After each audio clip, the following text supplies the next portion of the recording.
Hi hello అండి, అందరికీ నమస్కారం. బాగున్నారు కదా? Thank you so much for supporting my videos. $998 అనేది ఒక కొత్తగా వినబడుతుంది.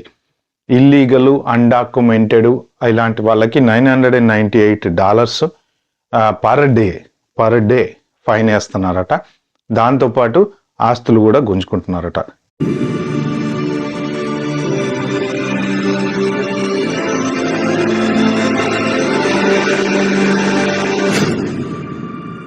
ఫస్ట్ టైం ఛానల్కి వచ్చినట్టుంటే ప్లీజ్ అండి సబ్స్క్రైబ్ అయితే చేసుకోండి. వీడియో మీకు నచ్చితే షేర్ కూడా చేయండి.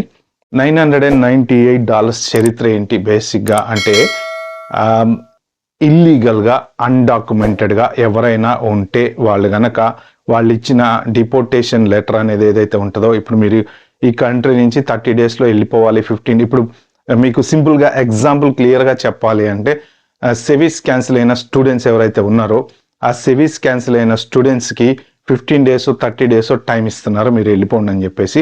ఈలోపు వీళ్ళు ఏంటంటే ఈ లాసూట్ ఫైల్ చేసుకోవటమా, ఇక వాళ్ళ పాపం తిప్పలు వాళ్ళు పడుతున్నారు.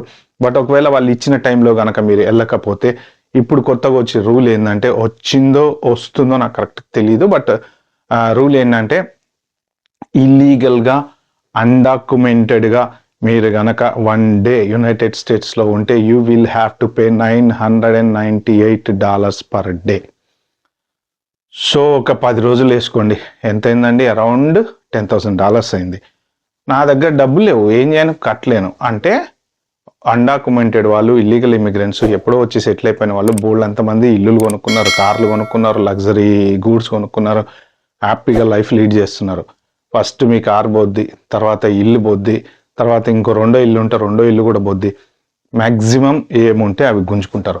ఇప్పుడు వాళ్ళు ఏంటంటే ఈ అన్డాక్యుమెంటెడ్ ఇల్లీగల్ ఇమిగ్రెంట్స్ ఆస్తులు కూడా జప్తు చేయడానికి ప్లాన్ చేస్తున్నారు గవర్నమెంట్ వాళ్ళు.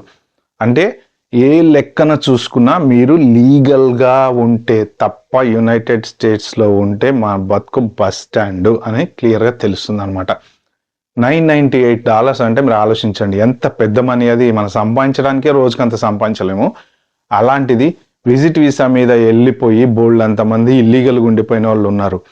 ఇంకా స్టిల్ అన్డాక్యుమెంటెడ్ వాళ్ళు దొరికితే ఏమవుతుందో అన్న భయంతో ఉండిపోయిన వాళ్ళు చాలా మంది ఉన్నారు. రీసెంట్గా CBP యాప్తో రిజిస్టర్ చేసుకుని సెల్ఫ్ డిపోర్ట్ అయిన వాళ్ళు చాలా మంది ఉన్నారంట, గవర్నమెంట్ చెప్తుంది లిస్టు. అలాగా ఇంకా ఇల్లీగల్ వాళ్ళు రిజిస్టర్ చేసుకోకుండా అన్డాక్యుమెంటెడ్గా చాలా మంది ఉన్నారు. వాళ్ళందరికీ మీ అంతటా మీరు వెళ్ళిపోమని చెప్పి మేమైతే టైం ఇస్తున్నాము.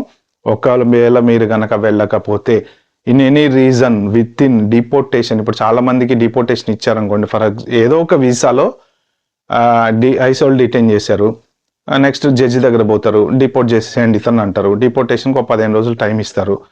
అయ్యా నా అంతటి నేను వెళ్ళిపోతాను. 15 రోజుల తర్వాత కనుక 1 day నువ్వు ఉన్నా $998 కట్టాల్సిందే. సో ఇలాగా క్యాలిక్యులేట్ చేసుకొని ఎంత ఉంటే అంత మన ఆస్తులు ఏముంటాయి అవి అన్నీ తీసుకుంటారనమాట. అది ఎవరికైనా వర్తిస్తుంది. అది H1 వాళ్ళకి కానీ, స్టూడెంట్స్కి కానీ, F1 కానీ, L1 కానీ, ఎవరికైనా సరే అన్డాక్యుమెంటెడ్గా ఇల్లీగల్గా అంటే జనరల్గా మీరు ప్రాపర్ వీసా మీద ఉండి మీరు ప్రాపర్గా జాబ్ చేసుకుంటూ మీరు ట్యాక్స్ కడుతూ ఉంటే నో ప్రాబ్లం. మీ F1 వీసా అయిపోయింది, మీకు OPT రాలేదు, మీరు అన్డాక్యుమెంటర్గా ఎక్కడెక్కడ ఏదో రెస్టారెంట్లలో వాటిలో ఉద్యోగాలు చేసుకుంటా బతుకుతున్నారు అనుకుంటే మాత్రం మీలాంటి వాళ్ళు $998 పర్ డే కట్టాల్సిందే. దొరకకపోయినంత వరకు మనం సేఫ్ అనుకోండి, దొరికితే ఇది.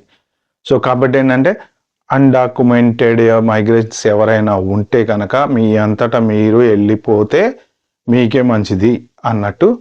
లేకపోతే కట్టకపోతే ఏముందండి, ఫైన్లు అంటారు, జైళ్ళు అంటారు, పోయి ఎక్కడో ఆ దేశంలో జైల్లో చిప్పకూడదు తిని అంతంత డబ్బులు కట్టే బదులు ప్రశాంతంగా ఇండియా వెళ్ళిపోతే మళ్ళీ రావచ్చు.